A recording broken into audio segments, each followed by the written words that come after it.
Hello everyone, I am Dr. Manoj Johnson. ഇന്ന് നമ്മൾ discuss ചെയ്യാൻ പോകുന്നത് ഒത്തിരിയേറെ ആളുകൾ ചോദിക്കാറുണ്ട്. ഡോക്ടർ ഭൂരിഭാഗം വീഡിയോകളിൽ മുട്ടയെക്കുറിച്ച് സപ്പോർട്ടീവായിട്ട് സംസാരിക്കാറുണ്ട്. ഡോക്ടർ എന്താണ് മുട്ടയുടെ അംബാസിഡറോ എന്നൊക്കെ ചോദിക്കുന്ന ആളുകളുണ്ട്. അപ്പോൾ ബ്രാൻഡ് അംബാസിഡർ ആയിട്ടല്ല നമ്മൾ മുട്ടയെക്കുറിച്ച് പറയുന്നത്. എന്നാലും എന്താണ് മുട്ടയുടെ മെയിനായിട്ടുള്ള കാര്യം? ഒത്തിരിയേറെ ആളുകളൊന്ന് ചോദിക്കാറുള്ള ഒരു കാര്യമാണ്. നേരിട്ട് ഡോക്ടറെ ഞങ്ങൾ ഇത്രയും നാൾ പഠിച്ചത് ശീലിച്ചത് നമ്മളെ പഠിപ്പിച്ചത് ഡോക്ടർമാർ തന്നെ പറയുന്നത് മുട്ട എന്ന് പറയുന്നത് വളരെ ഡേഞ്ചറസ് ആയിട്ടുള്ളൊരു കാര്യമാണ്. അതുകൊണ്ട് അത് സൂക്ഷിച്ച് വേണം കൈകാര്യം ചെയ്യാനായിട്ട്. എന്താ പറയുക, മുട്ടയുടെ മഞ്ഞക്കുരു ഉണ്ണി എന്നൊക്കെ പറയുന്നത് അത് വളരെ ഡേഞ്ചറസ് ആയിട്ടുള്ള കാര്യമാണ്. നിങ്ങൾ വേണമെന്നുണ്ടെങ്കിൽ മുട്ടയുടെ വെള്ള കഴിച്ചോ എന്നുള്ള രീതിയിൽ പറയുന്നുണ്ട്. ഞാൻ കൊല്ലങ്ങളായിട്ട് ഈ മുട്ടയുടെ മഞ്ഞക്കുരു എഗ് യോക്ക് കഴിക്കാറില്ല എന്ന രീതിയിലാണ് മെയിനായിട്ടുള്ള പറയുന്നത്. അപ്പം ഡോക്ടർ ഇങ്ങനെ പറയുമ്പോൾ ഞങ്ങൾക്കൊരു പേടി, സത്യം പറഞ്ഞാൽ ഇത് ചെയ്യാവോ, മുട്ടയുടെ ഉണ്ണിയോട് കൂടി നമുക്ക് കഴിക്കാൻ പറ്റുമോ എന്നുള്ളതെല്ലാം പേടിയോടുകൂടി ചോദിക്കുന്ന ആളുകളുണ്ട്. അപ്പം ഒത്തിരിയേറെ ആളുകൾക്ക് ഈ ഒരു സംശയം കാണും, ശരിക്കും നമുക്ക് മുട്ട ഇങ്ങനെ കഴിക്കാവോ എന്നുള്ള രീതിയിൽ. അപ്പം അങ്ങനെയുള്ള സംശയമുള്ള ആളുകൾക്ക് വേണ്ടിയിട്ട് മാത്രമായിട്ടാണ് ഞാൻ ഈ വീഡിയോ ചെയ്യുന്നത്. അപ്പോൾ എന്താണ് നേരായിട്ട് മുട്ട നമുക്ക് ഇത്രയും വലിയൊരു പ്രശ്നക്കാരൻ എന്ന രീതിയിലുള്ള ചിത്രീകരിച്ച് ഇത്രയും നാളും എന്ന് പറയുന്നത്, അത് പല റിസർച്ചുകളുടെ ബേസിൽ സാച്ചുറേറ്റഡ് ഫാറ്റ് നമ്മുടെ കൊളസ്ട്രോൾ ലെവലിനെ കൂട്ടുന്നുണ്ട്, ഹാർട്ടുകൾക്ക് ബ്ലോക്ക് ഉണ്ടാക്കുന്നുണ്ട്, ഹാർട്ട് അറ്റാക്ക് വരുന്നുണ്ട് എന്ന് പറഞ്ഞ പല രീതിയിലുള്ള പഠനങ്ങൾ ആദ്യം വന്നതിൻ്റെ ഭാഗമായിട്ടാണ് ഈ മുട്ടയെക്കുറിച്ചും എണ്ണയെക്കുറിച്ചും പ്രത്യേകിച്ച് വെളിച്ചെണ്ണയെക്കുറിച്ചും ഒക്കെ ഈ ഒരു അപവാദം, അതായത് നേരായിട്ടുള്ള ഒരു രീതിയല്ല, അത് റോങ് ഇൻഫർമേഷനാണ്. അതുകൊണ്ട് ആ ഒരു രീതിയിലാണ് അത് വന്നത്. അത് കഴിഞ്ഞ് പല റിസർച്ചുകളും അത് തെളിയിച്ചിട്ടുണ്ട്. വെളിച്ചെണ്ണയോ അല്ലെന്നുണ്ടെങ്കിൽ മുട്ടയോ ഒന്നും അല്ല നമുക്ക് കൊളസ്ട്രോൾ ഉണ്ടാക്കുന്നത്. അതായത് നമ്മളുടെ ബോഡിയിൽ തന്നെയാണ് കൊളസ്ട്രോൾ ഫോം ആകുന്നത്. കാരണം ഒരു 20 to 25% മാത്രമാണ് ഡയറ്ററി കൊഴുപ്പ് നമ്മുടെ ബോഡിയിൽ കൊഴുപ്പുണ്ടാക്കുന്നത്. പക്ഷേ മോർ ദാൻ 75% അതായത് കൊഴുപ്പുണ്ടാകുന്നതെന്ന് പറഞ്ഞാൽ നമ്മുടെ കാർബോഹൈഡ്രേറ്റിലൂടെയാണ്. അപ്പോൾ എന്തിനാണ് ഇത് പറയുന്നത് വെച്ചാൽ, കാർബോഹൈഡ്രേറ്റ് ആണോ അല്ലയോ എന്ന് പറയുന്നതിന് എങ്ങനെയാണ് കൊഴുപ്പും മുട്ടയും തമ്മിൽ ബന്ധമില്ല എന്ന് എടുത്ത് പറയാൻ കാരണം എന്ന് വെച്ചാൽ, നിങ്ങൾ വെജിറ്റേറിയൻസിനെ നോക്കിയാൽ മതി. പ്യൂർ വെജിറ്റേറിയൻസിനെ നോക്കിയാൽ തന്നെ മനസ്സിലാകും, അവർ ഇറച്ചി കഴിക്കുന്നില്ല, മീൻ കഴിക്കുന്നില്ല, ചിക്കൻ ഫ്രൈ എടുക്കുന്നില്ല, എണ്ണ എണ്ണ ഉപയോഗിക്കുന്നുണ്ട്, ശരിയാണ്. അതേപോലെ മുട്ടയൊന്നും തൊടാറ് പോലും ഇല്ലാത്ത ആളുകളുണ്ട്. എന്നാലും അവരുടെ കൊളസ്ട്രോൾ ലെവൽ വളരെ ഹൈ ആയിരിക്കും.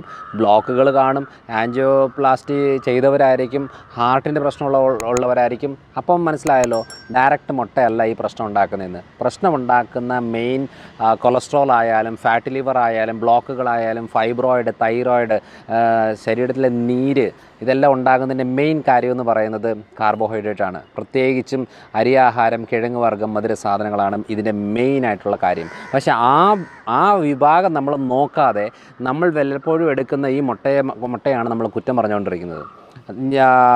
എൻ്റെ ഒരു രീതി അനുസരിച്ച്, അതായത് ഞാൻ എടുക്കുന്ന രീതി എന്ന് പറഞ്ഞാൽ, ഒരു ദിവസം മിനിമം 2 മാക്സിമം 3 മുട്ട ഒരു ദിവസം കഴിക്കാറുണ്ട്. പക്ഷേ ഇത് കേട്ടുകൊണ്ട് നിങ്ങളാരും ചെയ്യരുത്. കാരണം എന്താണെന്ന് വെച്ചാൽ, ഞാൻ മുട്ട കഴിക്കുന്ന സാഹചര്യത്തിൽ ചോറെന്ന് പറയുന്നത് ഒരു അരത്തവിയാണ് എടുക്കുന്നത്. പക്ഷെ നമ്മൾ 1 പ്ലേറ്റും 2 പ്ലേറ്റും ചോറുണ്ടോണ്ട് അതിൻ്റെ കൂടെ ഒരു മുട്ട എടുത്തു കഴിഞ്ഞാൽ 100% അവർക്ക് ഈ ബ്ലോക്കിൻ്റെ പ്രശ്നവും ഫാറ്റ് ലിവറും എല്ലാം ഉണ്ടാകും. അത് മുട്ട കൊണ്ടൊന്നല്ല, അതാ ഈ അളവിൽ ചോറ് കഴിക്കുന്ന ആളുകൾക്കാണ് അത് മെയിനായിട്ട് പ്രശ്നം ഉണ്ടാകുന്നത്. അപ്പോൾ നമ്മൾ ശ്രദ്ധിക്കേണ്ട കാര്യം എന്താണെന്ന് വെച്ചാൽ, നിങ്ങൾക്ക് വെയിറ്റ് കുറയണോ, ഓവറിയിലെ സിസ്റ്റ് മാറണോ, ഫൈബ്രോയിഡ് യൂട്രസിലെ ഫൈബ്രോയിഡ്, കാരണം ഇപ്പോൾ ഒത്തിരിയേറെ ആളുകൾക്ക് ബ്ലീഡിങ്ങിൻ്റെ പ്രശ്നവും കാര്യങ്ങളൊക്കെ വരുന്ന സമയത്ത് അവർ അൾട്രാസൗണ്ട് സ്കാൻ ചെയ്യുന്ന സമയത്ത് പറയും ഫൈബ്രോയിഡ് ഉണ്ട്. അപ്പോൾ ഫൈബ്രോയിഡ് ഉണ്ട് എന്ന് പറഞ്ഞ സമയങ്ങളിൽ മെയിനായിട്ടും കണ്ടുവരുന്നതെന്ന് വെച്ചാൽ, അത് സാരമില്ല, ചെറുതല്ലേ, നമുക്ക് 6 മാസം കഴിഞ്ഞ് ഒന്നുകൂടെ ഒന്ന് സ്കാൻ ചെയ്ത് നോക്കാം, വലുതാകുന്നുണ്ടോ, അതിന് വലുതാകുവാണെങ്കിൽ മാത്രം അതിൻ്റെ കാര്യം ഒന്ന് അന്വേഷിച്ചാൽ മതിയല്ലോ എന്ന രീതിയിലാണ് പൊതുവേ പോകാറുള്ളത്. പക്ഷേ അങ്ങനെയല്ല അതിൻ്റെ രീതി. കാരണം എന്ന് വെച്ചാൽ, ചെറിയൊരു ഫൈബ്രോയിഡ് ഉണ്ടാകുക എന്ന് പറഞ്ഞാൽ അവർ ഈ രീതിയിലുള്ള ഹൈ കാലറി ഡയറ്റ് ബോഡിയിലേക്ക് സപ്ലൈ ആകുന്നു എന്നാണ് നമ്മൾ മനസ്സിലാക്കേണ്ടത്. അങ്ങനെ സപ്ലൈ ആയിക്കഴിഞ്ഞാൽ വരുന്ന പല പ്രശ്നങ്ങളിലാണ് നമ്മൾ ഈ പ്രമേഹവും ഫാറ്റ് ലിവറും തൈറോയിഡും ഒക്കെ വരുന്ന കാര്യങ്ങൾ. അപ്പോൾ എന്താണെന്ന് പറഞ്ഞാൽ, ഇങ്ങനത്തെ കണ്ടീഷനെ കുറയ്ക്കാൻ, കൊളസ്ട്രോൾ കുറയ്ക്കാനായിട്ട് ഏറ്റവും നല്ലത് മുട്ട തന്നെയാണ്. പക്ഷേ അത് നമ്മൾ തിരിച്ചറിയുന്നില്ലെന്നേ ഉള്ളൂ. അപ്പോൾ എങ്ങനെയാണ് അത് കുറയ്ക്കേണ്ടതെന്ന് പറഞ്ഞാൽ, അരിയും ഗോതമ്പും കിഴങ്ങ് വർഗ്ഗവും മധുര സാധനങ്ങളും കൂടുതൽ കഴിച്ചുകൊണ്ട് മുട്ട കഴിച്ചു കഴിഞ്ഞാൽ കൊളസ്ട്രോൾ കുറയില്ല. പക്ഷേ കഴിഞ്ഞ തവണ ഒരാൾ പറയുകയാണ്, ഡോക്ടർ പറഞ്ഞ വീഡിയോ കണ്ടതിന് ശേഷം ഞാൻ 2 മാസത്തിൽ 10 കിലോ കുറച്ചു, ഒന്നും ചെയ്തില്ല, ഞാൻ ചോറൊന്ന് ഫുള്ളായിട്ടൊന്ന് മാറ്റി വെച്ചു, അതിന് പകരം ഞാൻ ഒരു ദിവസം 2 മുട്ട വീതം കഴിക്കാൻ തുടങ്ങി, രാവിലെയും വൈകിട്ടും എന്ന രീതിയിൽ. അപ്പോൾ ഇങ്ങനെ ചെയ്യുമ്പോൾ എനിക്ക് ഇടയ്ക്കൊരു പേടി തോന്നി. അപ്പോൾ ഞാൻ എന്ത് ചെയ്തു, ഞാൻ പോയിട്ട് ബ്ലഡ് ടെസ്റ്റ് ചെയ്തു. അപ്പോൾ 260 ഉണ്ടായിരുന്ന കൊളസ്ട്രോൾ ലെവൽ എനിക്കിപ്പോൾ 190 ആയിട്ടാണ് ഉള്ളത്. അപ്പോൾ ഞാൻ പറയുന്ന കാര്യം, ഇത് ശരിയാണോ തെറ്റാണോ എന്നൊക്കെ ആലോചിച്ച് റിസർച്ച് ചെയ്ത് സമയം കളയേണ്ട ആവശ്യമൊന്നുമില്ല. നിങ്ങളൊരു കാര്യം ചെയ്യുക, ഒരു 2 ആഴ്ച അടുപ്പിച്ച് എല്ലാ ദിവസവും ഓരോ മുട്ട എടുക്കാൻ നോക്കുക. അത് കഴിഞ്ഞിട്ട് ഈ ചോറും വറുത്തതും പൊരിച്ചതുമായിട്ടുള്ള അളവ്, മധുര സാധനങ്ങളുടെ അളവൊന്ന് കുറച്ചേച്ച് 2 ആഴ്ച കഴിഞ്ഞ് ഒന്നുകൂടെ നിങ്ങളുടെ ബ്ലഡ് ഷുഗറിൽ ലിപ്പിഡ് പ്രൊഫൈൽ ചെക്ക് ചെയ്യുക. അതായത് ട്രൈഗ്ലിസറൈഡ്, LDL, കൊളസ്ട്രോൾ മെയിനായിട്ടും. അപ്പോൾ ഈ കോമ്പിനേഷനിലുള്ള ബ്ലഡ് ടെസ്റ്റ് ചെയ്ത് നോക്കുമ്പോൾ നിങ്ങൾക്ക് അന്നേരം മനസ്സിലാവും, അപ്പോൾ മുട്ടയല്ല ഈ കൊളസ്ട്രോൾ ഉണ്ടാക്കുന്നതെന്ന്. കാരണം ഏറ്റവും കൂടുതൽ ഇപ്പോൾ ഞാൻ കഴിഞ്ഞ 11 കൊല്ലമായിട്ട് ഒരു ദിവസം മിനിമം 2 മുട്ടയാണ് കഴിക്കാറുള്ളത്. പക്ഷേ വീണ്ടും എടുത്ത് പറയണേ, കാരണം ഞാൻ മധുരം കഴിക്കാറില്ല, വളരെ കുറവാണ്. പക്ഷേ ചോറും വളരെ കുറവാണ്. അപ്പോൾ ഈ 2 കാര്യത്തിൽ തീരുമാനം എടുത്തെങ്കിൽ മാത്രമേ ഈ കാര്യം ചെയ്യാവുള്ളൂ. ഇനിയും ചില ആളുകളിൽ അത് എന്തിനത് പറയുന്നതെന്ന് വെച്ചാൽ, നമുക്ക് എന്താ പറയുക, ബ്ലഡ് ടെസ്റ്റ് ചെയ്യണം എല്ലാ കൊല്ലം. ഇപ്പോൾ US പോകണമെന്നുണ്ടെങ്കിൽ അവിടെ പ്രാക്ടീസ് ചെയ്യുന്നതിന് മുമ്പ് എല്ലാ കൊല്ലവും 5-6 മാസം അവിടെ പോകുന്നതിന് മുമ്പ് നമുക്ക് ഫുൾ ബ്ലഡ് ചെക്കപ്പ് ചെയ്യണം. അപ്പോൾ അങ്ങനെ ചെയ്യുന്ന സമയത്ത് എനിക്ക് ഇതുവരെ 160-170 മുകളിലേക്ക് ടോട്ടൽ കൊളസ്ട്രോൾ പോയിട്ടില്ല. അതായത് 130 മുകളിലേക്ക് ട്രൈഗ്ലിസറൈഡ് പോയിട്ടില്ല. പക്ഷേ ഡയറ്റ് എന്ന് പറയുന്നത് ഇങ്ങനെയാണ്. അത് വേറൊരു കാര്യം കൂടെ ഉണ്ട്, നമ്മൾ എക്സസൈസ്, വർക്കൗട്ട്. കാരണം എല്ലാ ദിവസവും നമ്മൾ സ്ട്രിക്റ്റായിട്ട്, ഞാൻ എന്തായാലും ഒരു 3/4 മണിക്കൂർ മിനിമം എക്സസൈസും വർക്കൗട്ടും ചെയ്യാറുണ്ട്. അപ്പം കാലറി ബേൺ ചെയ്യുന്ന രീതിയിലും അതേപോലെ അമിതമായിട്ടുള്ള കാലറി ശരീരത്തിൽ കയറാത്ത രീതിയിലുമാണ് നോക്കുന്നത്.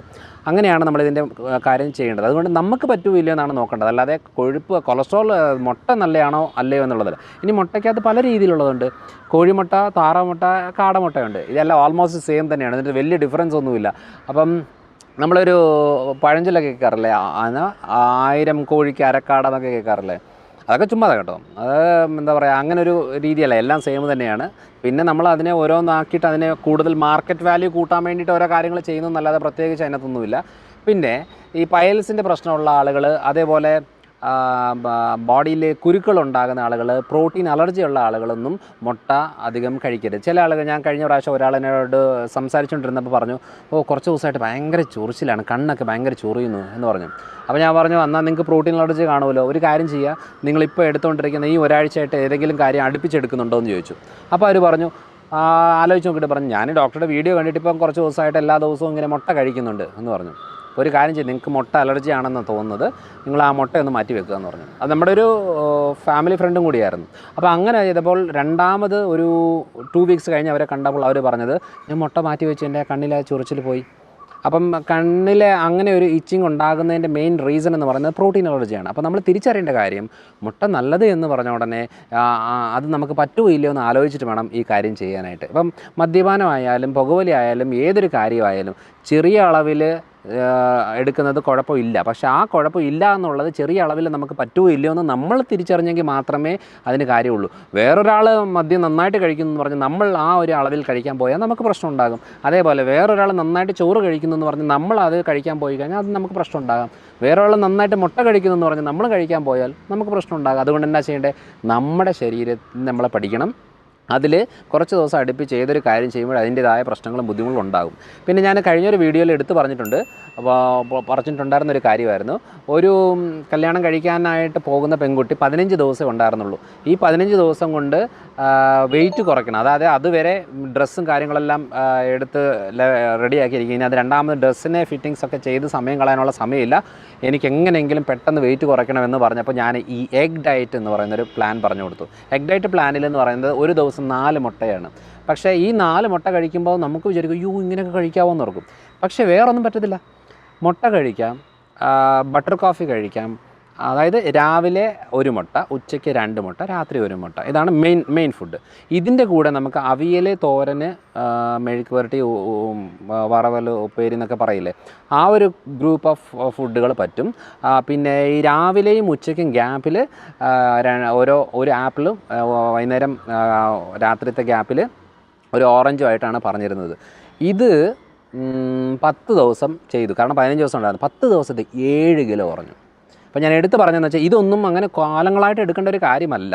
നമുക്ക് ഓരോന്നിനും ടൈം പീരീഡ് ഉണ്ട്, ഓരോ ശരീരപ്രകൃതം പഠിച്ചു കഴിഞ്ഞിട്ട് പറയുന്ന ഒരു രീതിയാണ്. അല്ലാതെ നമ്മളിത് ചെയ്തിട്ട് കഴിഞ്ഞ പ്രാവശ്യം ഇങ്ങനെ ഒരാൾ ഞാൻ ആ വീഡിയോ പറഞ്ഞ് ചെയ്തത് കൊണ്ട് 3 ദിവസം അടുപ്പിച്ച് ചെയ്തപ്പോഴത്തേനും ഗ്യാസ്ട്രൈറ്റിസ് ഉണ്ടായി, ശരീരത്തിൽ ഗ്യാസിൻ്റെ ഫോർമേഷനും നെഞ്ചരിച്ചിലും പ്രശ്നങ്ങളൊക്കെ ഉണ്ടായി. അപ്പം നമ്മൾ ശ്രദ്ധിക്കേണ്ട കാര്യം, ഏതൊരു കാര്യം നമ്മൾ ആദ്യത്തെ 3 ദിവസം ചെയ്ത് നോക്കിയിട്ട് പ്രശ്നമില്ല എന്ന് തോന്നുവാണെന്നുണ്ടെങ്കിൽ, പ്രശ്നമുണ്ടെങ്കിൽ 2 ദിവസം നോർമൽ ഡയറ്റിലേക്ക് വന്ന് വീണ്ടും ഇത് കണ്ടിന്യൂ ചെയ്യുക. ഇതെല്ലാം ചെറിയ ഷോർട്ട് പീരീഡിലേക്കാണ് ഇത് നമ്മൾ മെയിനായിട്ട് ഫോക്കസ് ചെയ്യേണ്ടത്. അതുകൊണ്ട് മുട്ട എന്ന് പറയുന്നത് നമുക്ക് പറ്റുമോ ഇല്ല എന്നുള്ളത് ആദ്യം മനസ്സിലാക്കണം. ഇനി മുട്ട കഴിക്കുകയാണെന്നുണ്ടെങ്കിൽ ഫുള്ളായിട്ട് ഹോൾ മുട്ടയായിട്ടാണ് കഴിക്കേണ്ടത്. അതിന് മഞ്ഞക്കുരു വെള്ളം എന്ന് പറഞ്ഞ് മാറ്റിയെടുക്കേണ്ട ആവശ്യമില്ല.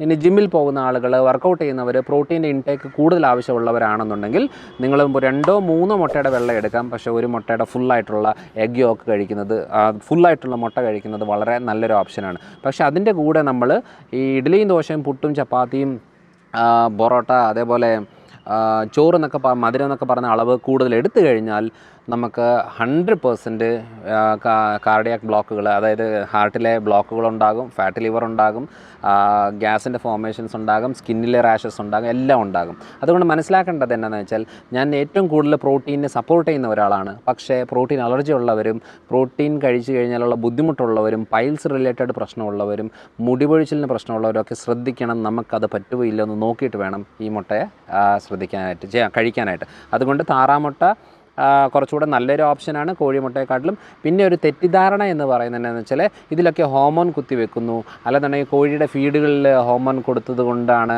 ഇങ്ങനെ ഉണ്ടാകുന്നത് എന്നുള്ളതാണ്. അതായത് ഇതുവരെ ഒരു തെളിവ് പോലും ഹോർമോൺ കുത്തിവെക്കുന്നതിനില്ല. വൈറ്റമിൻസും ആൻറ്റിബയോട്ടിക്സും ഒക്കെ ഉണ്ട്. കാരണം വൈറ്റമിൻസൊക്കെ നമ്മൾ ഇഞ്ചെക്ട് ചെയ്യുന്ന പല ഏരിയകളിലും ഉണ്ട്. ആ വീഡിയോ കണ്ടുകൊണ്ട് നമ്മൾ ഹോർമോൺ കുത്തിവെക്കുക എന്ന് പറഞ്ഞുകൊണ്ട് തെറ്റിദ്ധരിക്കേണ്ട ആവശ്യമില്ല. കാരണം ഈ 100 രൂപയ്ക്ക് കിലോയ്ക്ക് കൊടുക്കുന്ന ഒരു കോഴിയെ അവർ 10,000 രൂപ കൊടുത്തിട്ടൊരു ഹോർമോൺ കുത്തിവെക്കേണ്ട ആവശ്യങ്ങളൊന്നും ഇല്ല. പിന്നെ അത് മനസ്സിലാക്കേണ്ടതെന്ന് വെച്ചാൽ, നമ്മൾ അങ്ങനെ ബൾക്കി ആയിട്ട് എടുക്കുന്ന ഒരു ഏരിയയിൽ നിന്ന് എടുക്കാതെ ചെറിയ രീതിയിൽ നമ്മുടെ നാടൻ എന്താ പറയുക, ഈ ബ്രോയിലർ ചിക്കൻ വളർത്തുന്ന ഒത്തിരിയേറെ സ്ഥലങ്ങളുണ്ട്. അവർക്കൊന്നും ഈ ഓരോന്നോരോന്ന് കുത്തിക്കൊണ്ടിരിക്കാനുള്ള സമയങ്ങളൊന്നുമില്ല. പിന്നെ അതുമാത്രമല്ല, ഹോർമോൺ കുത്തിവെക്കുക എന്ന് പറയുന്നത് അത് നമ്മൾ വായിലൂടെ കഴിച്ചു കഴിഞ്ഞാൽ അത് പ്രോട്ടീനായിട്ട് ഉപയോഗിക്കുന്നൊരു കാര്യമാണ്. പക്ഷേ അത് ബ്ലഡിൽ കയറിക്കഴിഞ്ഞാൽ മാത്രമാണ് ശരീരത്തിന് ദോഷമായിട്ട് മാറുന്നത്. അതേപോലെ തന്നെ മെയിനായിട്ട് നമ്മൾ ശ്രദ്ധിക്കേണ്ട കാര്യം എന്താണെന്ന് വെച്ചാൽ, ഈ ഹോർമോൺസ് എന്ന് പറയുന്നത്, നമ്മൾ ഈ പാമ്പിൻ്റെ വിഷം നമ്മൾ കഴിച്ചു കഴിഞ്ഞാൽ അത് പ്രോട്ടീനാണ്. അത് നമ്മൾ മസിൽ ബിൽഡപ്പ് ചെയ്ത് എടുക്കാൻ അത് സഹായിക്കുന്നൊരു കാര്യമാണ് എന്ന് പറഞ്ഞുകൊണ്ട് പാമ്പിൻ്റെ വിഷം നമ്മൾ ബ്ലഡിലേക്ക് വന്നു കഴിഞ്ഞാൽ വിതിൻ മിനിറ്റ്സിനുള്ളിൽ ഒരാൾ മരിക്കാനും സാധ്യതയുണ്ട്. അതുകൊണ്ട് ശ്രദ്ധിക്കണം ഏത് ഫോമിലാണ് ഉള്ളിലേക്ക് പോകുന്നത്. അതുകൊണ്ട് ദയവ് ചെയ്ത് അധികം എന്താ പറയുക പോയിസൺ അല്ലാതെയും അധികം മായം കലരാത്ത ഒരു ഭക്ഷണമായിട്ടാണ് ഈ മുട്ട പറയുന്നത്. അതുകൊണ്ടാണ് ഞാൻ മുട്ട കൂടുതൽ പ്രിഫർ ചെയ്യുന്നത്. കുഞ്ഞു കുട്ടികൾക്കൊക്കെ ഡെയിലി ഓരോ മുട്ട കൊടുക്കുക, അവർ ഓടിച്ചാടി കളിക്കട്ടെ. കാരണം അവരുടെ ഒത്തിരിയേറെ അസ്ഥി പ്രശ്നങ്ങൾക്ക്, സന്ധി ബുദ്ധിമുട്ടുകൾക്ക്, വളർച്ചയിൽ ഏറ്റവും കൂടുതൽ സഹായിക്കുന്നത് ഇതേപോലത്തെ ഒരു മുട്ടയ്ക്കകത്ത് ആവശ്യം പോലെ പ്രോട്ടീൻസും വൈറ്റമിൻസും മിനറൽസും കാർബോഹൈഡ്രേറ്റ് വരെയുണ്ട്. കാരണം ഒരു മുട്ട കഴിച്ച് കഴിഞ്ഞാൽ ഒരു 80ഓളം കാലറി കിട്ടും. പക്ഷേ ഒരു കപ്പ് ചോറ് കഴിച്ചാൽ 350 കാലറി കിട്ടും. പക്ഷേ ഈ ചോറ് കഴിക്കുന്ന അളവ് എന്ന് പറയുന്നത് പെട്ടെന്ന് ദഹിക്കും. പക്ഷേ മുട്ടയുടെ അളവ് കുറച്ച് നേരം കൊണ്ട് നിൽക്കും. പക്ഷേ കൂടുതൽ പോഷകങ്ങൾ ശരീരത്തിൽ കിട്ടും. അങ്ങനെയാണ് നമ്മൾ ശ്രദ്ധിക്കുന്നത്. അതുകൊണ്ട് കൂടുതൽ ചോറ് കഴിക്കുമ്പോൾ കുറച്ച് നേരം കഴിയുമ്പോൾ നമുക്ക് വീണ്ടും വിശക്കും. പക്ഷേ മുട്ടയുടെ അളവ് അങ്ങനെയല്ല. ഇതിൻ്റെ കൂടെ നമ്മൾ ഫാറ്റാണ് മെയിനായിട്ടും സപ്ലൈ ചെയ്യുന്നത് കൊണ്ട് നമുക്ക് പെട്ടെന്ന് വിശക്കത്തില്ല. അതുകൊണ്ടാണ് ഞാൻ എടുത്തു പറഞ്ഞത്, വെയിറ്റ് ലോസിനും ഫൈബ്രോയിഡിനും ഫാറ്റി ലിവറിനും കൊളസ്ട്രോളും കുറയാനും മുട്ട നല്ലതാണ്. അതുകൊണ്ട് മുട്ട ആരും കുറ്റപ്പെടുത്തി മാറ്റി നിർത്തണ്ട. പിന്നെ ആദ്യം തിരിച്ചറിയേണ്ടത് നമുക്ക് പറ്റുമോ ഇല്ലയോ എന്നുള്ളത് സ്റ്റഡി ചെയ്തിട്ട് കണ്ടിന്യൂ ചെയ്യുക എന്നുള്ളതാണ്. ഇനി ചിലർക്കുള്ള സംശയം എന്നാന്ന് പറഞ്ഞാലേ, ഈ പല രീതിയിൽ നമുക്ക് മുട്ട എന്ന് പറയുമ്പോൾ പല വിഭവങ്ങളുണ്ടാക്കാം. നമുക്ക് മുട്ട കറിയായിട്ടുണ്ടാക്കാം, മുട്ട റോസ്റ്റ് ഉണ്ടാക്കാം, അതേപോലെ തന്നെ മുട്ടയുടെ ബ്രെഡിനകത്ത് ഇട്ടിട്ട് നമുക്ക് ആ ഒരു രീതിയിലുണ്ടാക്കാം, ഓംലെറ്റ് ആയിട്ട് ഉണ്ടാക്കാം, ഹാഫ് ബോയിൽ ഉണ്ടാക്കാം, ചീസ് മുട്ട. ഞാൻ ഏറ്റവും കൂടുതൽ കഴിക്കുന്നത് എന്താ പറയുക, ഒരു മുട്ടയും ഒരു സ്ലൈസ് ചീസും ഒക്കെ വെച്ചിട്ടുള്ള ആ ഡയറ്റാണ്. അതിൻ്റെ കൂടെ കുറച്ച് വെജിറ്റബിൾസൊക്കെ ഇട്ടിട്ടുള്ള ഒരു ഡയറ്റാണ് എനിക്ക് ഇഷ്ടമുള്ളത്. അപ്പോൾ ഇങ്ങനെ പല രീതിയിലുള്ള ഓപ്ഷൻ ഉണ്ട്. ഇതിൽ ഏത് ചെയ്യും എന്നുള്ളതാണ്. കാരണം എന്ന് വെച്ചാൽ ചിലർ പറയാറുണ്ട്, എനിക്ക് മുട്ട പുഴുങ്ങിയതൊന്നും ഇഷ്ടമല്ല, ഓംലെറ്റ് ആണെങ്കിൽ കഴിക്കുക, അല്ലെങ്കിൽ മറ്റേതൊന്നും ഇഷ്ടമല്ല, എനിക്ക് മുട്ട പുഴുങ്ങിയതാണെന്നല്ല. ഏതാണെങ്കിലും കഴിക്കാം. പക്ഷേ ശ്രദ്ധിക്കേണ്ട ഒരു കാര്യം എന്ന് വെച്ചാൽ, നമ്മൾ കൂടുതൽ ഹീറ്റ് ചെയ്തുകൊണ്ട് പോയി കഴിഞ്ഞാൽ ഇതങ്ങ് റബ്ബർ പോലെ ആവും. നമ്മളിപ്പോൾ ഒരു ഓംലെറ്റ് ഉണ്ടാക്കിയാലും ശരി, ഇത് റബ്ബർ പോലെ ആയിക്കഴിഞ്ഞാൽ, നല്ല കൂടുതലായിട്ട് ഹീറ്റ് ആയിക്കഴിഞ്ഞാൽ ഈ മുട്ടയുടെ ഇരട്ടി എനർജി വേണം, ഇരട്ടി ബുദ്ധിമുട്ടാണ് ഇതിനെ ഒന്ന് ദഹിപ്പിച്ചെടുക്കാനായിട്ട്. അതുകൊണ്ട് എന്നാ ചെയ്യേണ്ടത്, എപ്പോഴും ഒരു ഹാഫ് ബോയിൽ മെത്തേഡ് ഏറ്റവും നല്ലൊരു ഓപ്ഷനാണ്. റോ ഐറ്റമായിട്ട് കഴിക്കണമെന്ന് ഞാൻ പറയുന്നില്ല. കാരണം എന്താ വെച്ചാൽ ഏതൊരു കാര്യവും നമ്മുടെ ബോഡി കുറച്ച് ഈസി ആയിട്ട് ഡൈജസ്റ്റബിൾ ആയിട്ട് വരണമെന്നുണ്ടെങ്കിൽ ഒരു ചെറുതായിട്ട് ഹീറ്റ് ചെയ്ത്, അതായത് ഹീറ്റ് ചെയ്യുമ്പോഴത്തേന് ഈ പ്രോട്ടീൻ്റെ ബോണ്ടേജൊക്കെ ഒന്ന് ഡിവൈഡ് ചെയ്തിട്ട് കുറച്ചുകൂടെ ഡൈജഷന് കുറച്ചുകൂടെ എളുപ്പമാകും. അപ്പോൾ അങ്ങനെ വരുമ്പോൾ ഹീറ്റ് ചെയ്യുന്നതനുസരിച്ച് കൂടുതൽ ഹീറ്റ് ചെയ്യുമ്പോഴത്തേനും ഇത് വീണ്ടും ഡൈജഷന് ബുദ്ധിമുട്ടുണ്ടാക്കും. അപ്പം കൂടുതൽ രീതിയിലുള്ള ബാക്ടീരിയാസും കാര്യങ്ങളും എല്ലാം നമ്മൾ ചെറിയ രീതിയിൽ ഹീറ്റ് ചെയ്യുമ്പോഴത്തേനും അതങ്ങ് ക്ലിയർ ആയി പൊക്കോളും. അപ്പോൾ അതുകൊണ്ട് എപ്പോഴും ഒരു മീഡിയം രീതിയിൽ നമ്മൾ ബോയിൽ ചെയ്യുകയാണെന്നുണ്ടെങ്കിൽ, ഇപ്പോൾ ചില മുട്ട പുഴുങ്ങുന്ന കണ്ടിട്ടില്ലേ, അതിൻ്റെ മുട്ടയുടെ ഉണ്ണി മഞ്ഞക്കുരു എന്ന് പറയുന്ന ഒരുമാതിരി കറുത്ത് വരുന്ന രീതിയിലേക്ക് വരും. അത് കഴിക്കുന്നതുകൊണ്ട് യാതൊരു ഉപയോഗവുമില്ല. അങ്ങനെ ഒരു പ്രശ്നം, ഉപയോഗത്തിനെക്കാട്ടിലും ദോഷമായിട്ടാണ് അത് മാറുന്നത്. അതുകൊണ്ട് എല്ലാം ഒരു ചെറിയ അളവിൽ ഇങ്ങനെ നമ്മളൊരു മുട്ട പുഴുങ്ങി പിടിച്ച് കഴിഞ്ഞാൽ അത് ഇങ്ങനെ ഫ്ലഫി ആയിട്ട് തോന്നണം. ആ ഒരു രീതിയിലാണെന്നുണ്ടെങ്കിൽ അത് കറക്റ്റായിട്ടുള്ള ഒരു പാചകമാണ്. അത് നമുക്ക് ഓംലെറ്റ് ആയിട്ട് കഴിക്കാം, ഹാഫ് ബോയിലായിട്ടും കഴിക്കാം. ഹാഫ് ബോയിൽ എന്നാണ് ഏറ്റവും നല്ലൊരു ഓപ്ഷനാണ് ഹാഫ് ബോയിൽ കേട്ടോ.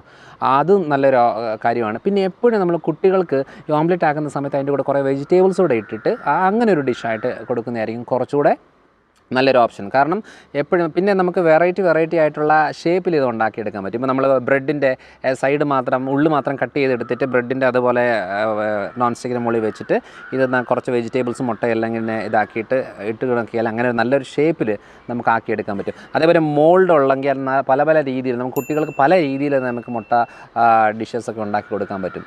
ഇനി അതേപോലെ തന്നെ കോമൺ ആയിട്ട് നമ്മൾ ചെയ്യുന്ന ബ്രെഡിനകത്ത് മുട്ട ഇങ്ങനെ ഇട്ട് അതിനകത്ത് കുറച്ച് പാലും കുറച്ച് പഞ്ചസാര പേരിന് ഇട്ട് കഴിഞ്ഞിട്ട് അത് നമുക്ക് വേണമെന്നുണ്ടെങ്കിൽ നല്ല രീതിയിൽ പാൻ കേക്ക് പോലെയൊക്കെ ആക്കി എടുക്കാൻ പറ്റുന്ന നല്ല കാര്യമാണ്. പിന്നെ എളുപ്പത്തിലാണെങ്കിൽ ഗോതമ്പ് ദോശ പോലെ ആക്കിയില്ല, ഗോതമ്പ് ദോശയ്ക്കകത്ത് 1-2 മുട്ട ഇട്ടിട്ട് 2 ദോശ കുട്ടികൾക്ക് കൊടുത്താൽ മതി. ഏറ്റവും ന്യൂട്രീഷ്യനായിട്ടുള്ള ഫുഡാണ്. അപ്പം ഇങ്ങനത്തെ പല മെത്തഡുണ്ട്. പക്ഷേ ഏത് മെത്തഡായാലും പച്ചയ്ക്ക് കഴിക്കുന്നത് നല്ലൊരു ഓപ്ഷനായിട്ട് ഞാൻ പറയുന്നില്ല. പക്ഷേ ഒരു മീഡിയം രീതിയിൽ ഹീറ്റ് ചെയ്തെടുക്കുന്ന നല്ലൊരു ഓപ്ഷനാണ്.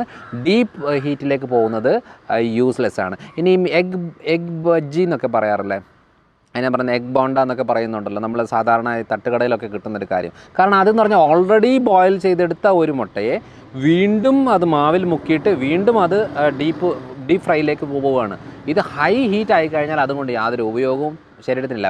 വിശപ്പടങ്ങാം എന്നുള്ളതല്ലാതെ വലിയ ഉപയോഗം കിട്ടുന്ന ഒരു കാര്യമല്ല എഗ് ബോണ്ട എന്ന് പറയുന്നത്. അതുകൊണ്ട് രുചിക്ക് വേണമെന്നുണ്ടെങ്കിൽ കഴിക്കാം, പക്ഷേ അത് കൂടുതൽ കഴിക്കുന്നത് അത്ര ഹെൽത്തി ആയിട്ടുള്ള ഒരു കാര്യവുമല്ല. അപ്പോൾ അടുത്തൊരു വിഷയമായിട്ട് വരാം.